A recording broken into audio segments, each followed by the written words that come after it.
Visita al Palacio de Bellas Artes parte 3. Hoy, liberación de Jorge González Camarena. Esta ocasión, y siguiendo el orden en que están organizados los murales en el Palacio de Bellas Artes, toca analizar liberación de Jorge González Camarena, quien pintó este mural en el año de 1963, lo que hace este mural el más reciente de los que conforman la colección en el Palacio de Bellas Artes, y el último en ser pintado allí, que a diferencia de los otros que fueron contratados por los encargados del Palacio de Bellas Artes, Camarena fue contratado por privados para pintar el siguiente mural. Posiblemente recuerden el nombre González Camarena, ya que Jorge es hermano de Guillermo, quien inventó la televisión a color, siendo uno pintor y otro ingeniero. Liberación. El mural Liberación es una composición de estilo futurista al encontrar diferentes características que nos indican este movimiento artístico. Por ejemplo, las figuras que encontramos en el centro, las cuales poseen múltiples brazos que nos dan la sensación de movimiento, utilizando los colores para simbolizar y contar una historia.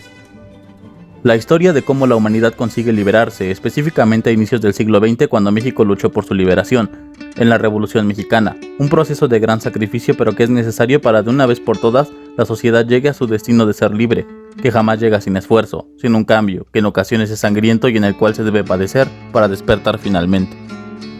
Análisis de la obra.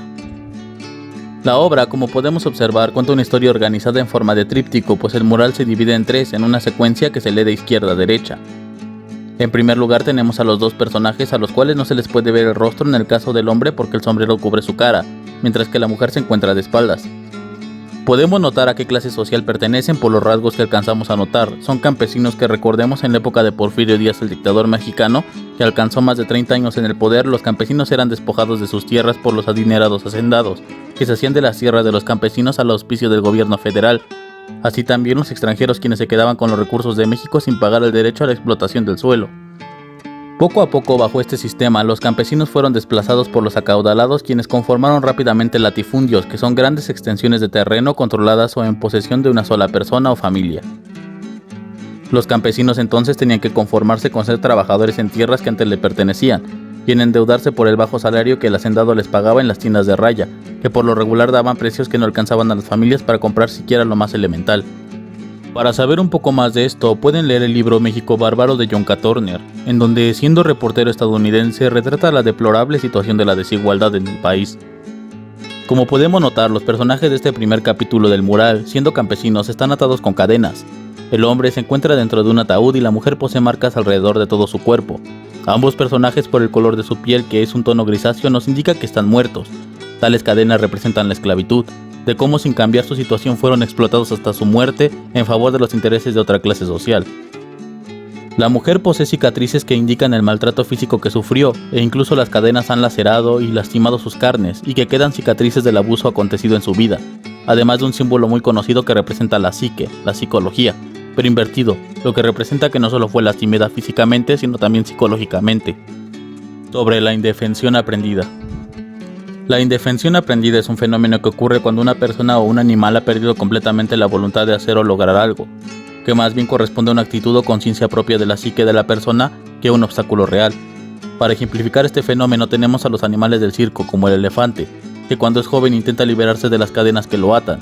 Sin embargo, al no poder, poco a poco comienza a darse por vencido, de modo que cuando crece y obteniendo la fuerza necesaria de liberarse de sus cadenas, no lo intenta por la experiencia que vivió, ya que aún cree que no puede liberarse de las cadenas. Esto es lo que representa la pintura en el primer momento de su historia. Estos personajes que rendidos a su destino han muerto en las condiciones precarias que los hacendados y los capataces los tenían, siendo solo mano de obra para los intereses de los extranjeros y dueños de las tierras que antes habían sido suyas. Segunda parte. El proceso de liberación. La segunda parte del mural nos habla de una lucha. Si podemos notar, las partes que cuentan la historia están divididas por estas columnas rotas que sirven para marcar el antes y el después en la historia. Podemos observar en el plano central a varios personajes, de los cuales el más llamativo e importante es el del centro, quien parece liberarse de unas cadenas y de un yugo parecido a una cruz. Sus múltiples brazos en realidad son un recurso del artista que, pintando con un estilo futurista, nos muestra cómo se libera del yugo.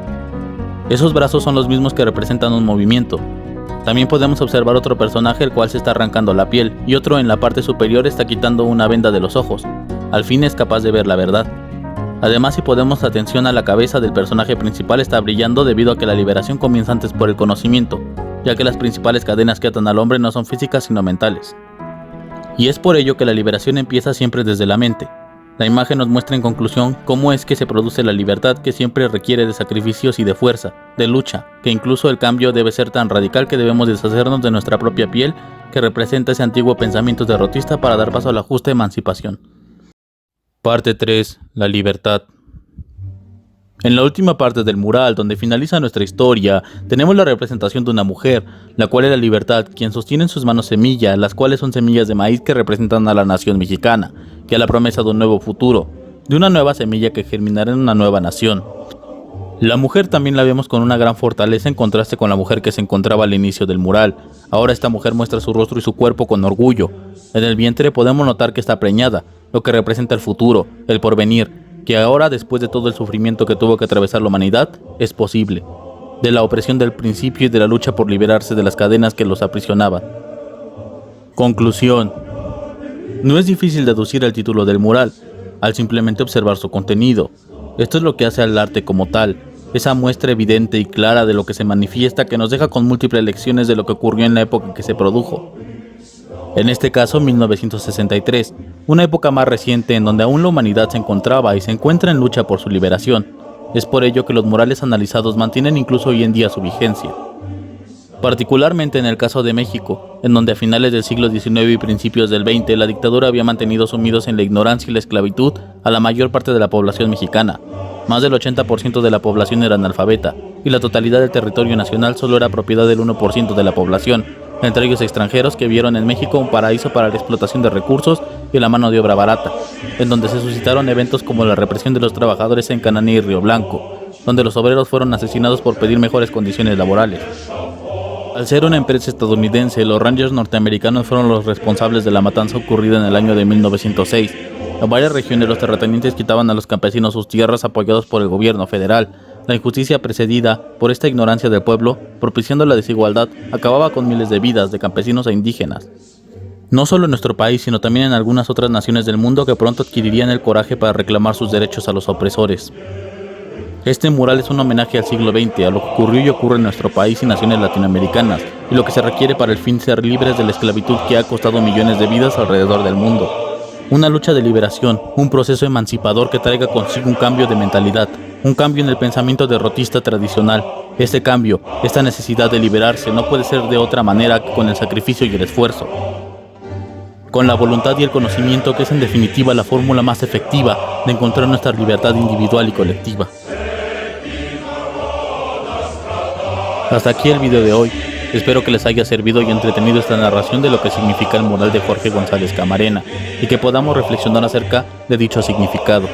Comenta qué te pareció este mural, si ya conocías esta información o si puedes añadir otro dato que creas relevante mencionar.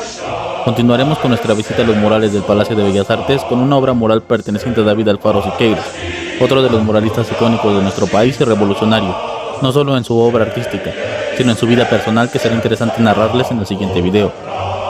Te ha hablado Sansusi. Hasta la próxima.